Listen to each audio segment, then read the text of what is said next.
At first glance, this case sounds like a simple landlord versus tenant dispute over property damage, but within seconds, Judge Judy realizes this case is about much more than dirty walls and unpaid repairs. Behind this lawsuit is a heartbreaking family story involving addiction, child custody, rehabilitation, and difficult choices that affected 3 young grandchildren.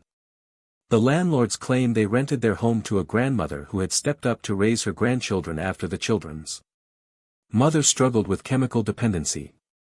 For years, everything reportedly went smoothly, rent was paid on time, there were no major complaints, and everyone appeared satisfied. Then, according to the plaintiffs, everything changed when the children's mother gradually re-entered the family's life. They say the home was eventually left in terrible condition, resulting in thousands of dollars in damages. The defense tells a very different story. They argue the landlords are exaggerating the damage, charging for normal wear and tear, and trying to renovate the property at the tenant's expense. As Judge Judy starts questioning both sides, she quickly separates emotional family history from the legal issues that actually matter. She wants dates, documents, photographs, and facts, not speculation or excuses. Point one of the biggest questions in this case is whether the landlords are seeking reimbursement for legitimate damage or simply trying to pass along the cost of remodeling an aging rental property. And as you'll soon see, Judge Judy has very strong opinions about what landlords can, and cannot, charge former tenants for. Before we dive in, let us know what you think. If a tenant lives in a home for several years with young children, where do you draw the line between normal wear and tear and actual property damage? Stick around because Judge Judy's final decision may surprise you.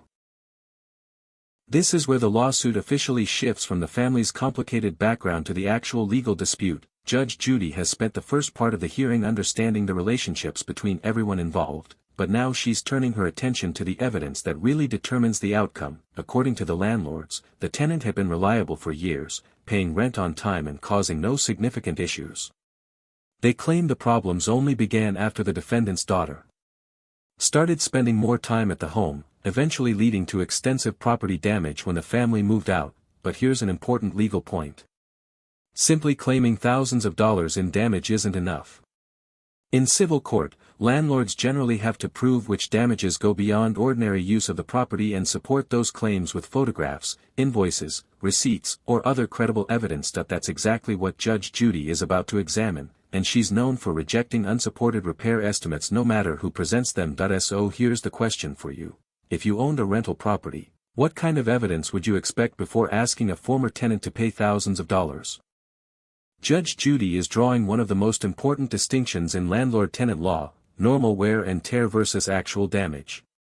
After several years of occupancy, especially with young children living in the home, a landlord should expect to repaint walls, clean carpets, and prepare the property for the next tenant. Those are ordinary business expenses that typically cannot be passed on to former renters. However, excessive trash, broken fixtures, or specific damage beyond everyday use can be another matter entirely. That's why Judge Judy keeps asking for proof instead of estimates. When the landlords claim multiple broken screens but only provide photographic evidence of one, the judge refuses to award compensation for the others. It's a reminder that in court, documentation almost always speaks louder than assumptions. Do you think the landlords had enough evidence to justify the amount they were requesting, or were they trying to recover renovation costs through the lawsuit?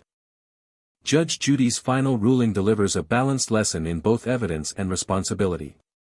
While she agrees the property wasn't left in ideal condition, she refuses to make the tenants pay for improvements that every landlord should reasonably expect after years of occupancy. Repainting, replacing worn flooring, and general turnover costs are part of owning rental property, not unexpected damages caused by tenants. At the same time, the court recognizes that the tenants did leave behind debris and items requiring cleanup. Because the landlords already held the $1,200 security deposit, Judge Judy concluded that amount was sufficient to cover the proven expenses. She also dismissed the defendant's counterclaim, finding no legal basis for the allegations of harassment. This case is a perfect reminder that winning in civil court isn't about making the biggest claim, it's about presenting the strongest evidence. Photographs, receipts, invoices, and credible documentation often determine the outcome far more than emotional testimony. What do you think? Did Judge Judy reach the right decision, or should either side have received more compensation? If you found this case as shocking as we did, make sure to hit that like button, Share your thoughts in the comments, and don't forget to subscribe for more jaw-dropping courtroom breakdowns.